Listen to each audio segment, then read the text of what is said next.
Cricket আসলে এখন আর cricket নাই। ক্রিকেটটা এখন একটা বাণিজ্য। এটা খুব ভালো করে জানেন। আপনারা জানেন যে ভারতে কিন্তু এই মুহূর্তে ২ টা খেলা চলছে। একটা হচ্ছে মাস্টার্স লিগ, আরেকটা হচ্ছে এশিয়ান লেজেন্ডস লিগ। মাস্টার্স লিগে কিন্তু মোটামুটি চলে।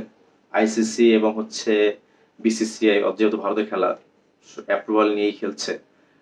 সেই জায়গায় কিন্তু ৬ টা দেশ যারা সাবেক প্লেয়াররা রয়েছেন তারা কিন্তু খেলছেন ৬ টা দেশের। বাংলাদেশ নেই, পাকিস্তান নেই এবং নিউজিল্যান্ড নেই। বাকি মোটামুটি সব দেশগুলো রয়েছে। সচিন টেন্ডুলকার খেলছে, ব্রায়ান লারা খেলছে, সায়াঙ্কারা খেলছে। এবং একসাথে কিন্তু আজকে থেকে আরেকটা লিগ কিন্তু শুরু হয়েছিল। প্রথম লিগ খেলা হয়েছে সেটা কিন্তু হয়েছিল কারণ বলবো সেটা কিন্তু হয়তো কাল থেকে নাও হতে পারে আর। এশিয়ান লেজেন্ডস লিগ আপনারা জানেন যে বাংলাদেশ কিন্তু ইতোমধ্যেই কিন্তু ব্যাক করছে কারণ তারা এই যে ক্রিকেট টুর্নামেন্টটা সেটা কিন্তু আইসিসি এবং বিসিসিআই অনুমতি মিলেনি কিন্তু তারপরে তারা খেলা শুরু করেছে সেটা কিন্তু মাত্র ৪টা দেশ মানে একেবারে আমার মনে হয় যে এই এই যে যে দলগুলো যাদের নিয়ে খেলা হয় এই পুরোটাই হচ্ছে আমার মনে হয় বিভিন্ন বাজিকরদের জন্য আসলে এই টুর্নামেন্ট গুলো করা হয়। বাংলাদেশে যারা গিয়েছেন তারা কিন্তু ইতিমধ্যেই ব্যাক করবেন এবং আগামীকাল কিন্তু তারা ব্যাক করছেন বাংলাদেশে। কারণ বিসিসিআই থেকে অলরেডি কিন্তু তাদের একটা নোটিশ দেওয়া হয়েছে যে তোমরা যেন এই টুর্নামেন্ট না খেলার জন্য।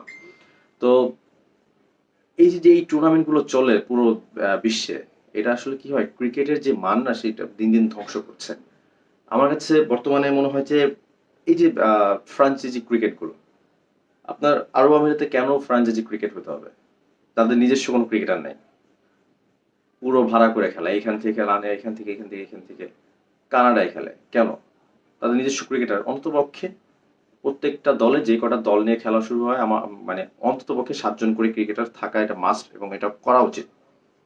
না হলে কি হয় ক্রিকেটের যে সৌন্দর্যটা সেটা কিন্তু নষ্ট হয়ে যাচ্ছে দিন দিন মানে একটা খ্যাপ খেলার মতো এখান থেকে একজন ২ ম্যাচ খেলে এখান থেকে ২ ম্যাচ খেলে মানে ক্রিকেটের যে আবেদনটা মানে আমাদের এশীয়দের কাছে অন্তপক্ষে আমরা ক্রিকেটটাকে যেভাবে মানে মনের মধ্যে লালন করি সেই জিনিসটা কিন্তু দিন দিন নষ্ট হয়ে যাচ্ছে এই সমস্ত লিগের জন্য মানে আইসিসির এটা নিয়ে একটা মানে পদক্ষেপ নেওয়া উচিত এই সমস্ত ফ্রাঞ্চাইজি লিগগুলো আরো স্ট্রং ভাবে হ্যান্ডেল করা উচিত মানে চাইলাম আর ফ্রাঞ্চাইজি ক্রিকেট লিগ শুরু করলাম টাকা আছে করলাম এটা হওয়া উচিত না অন্তপক্ষে দেশের ক্রিকেট এবং সেই দেশের যে মানুষের আকাঙ্ক্ষা আমরা যে দর্শকের কথা বলি দর্শক আগ্রহ সেই জিনিস বিবেচনা করে কিন্তু এই সমস্ত যে ফ্রাঞ্চাইজি লিগ সেই জায়গার অনুমতি দেওয়া উচিত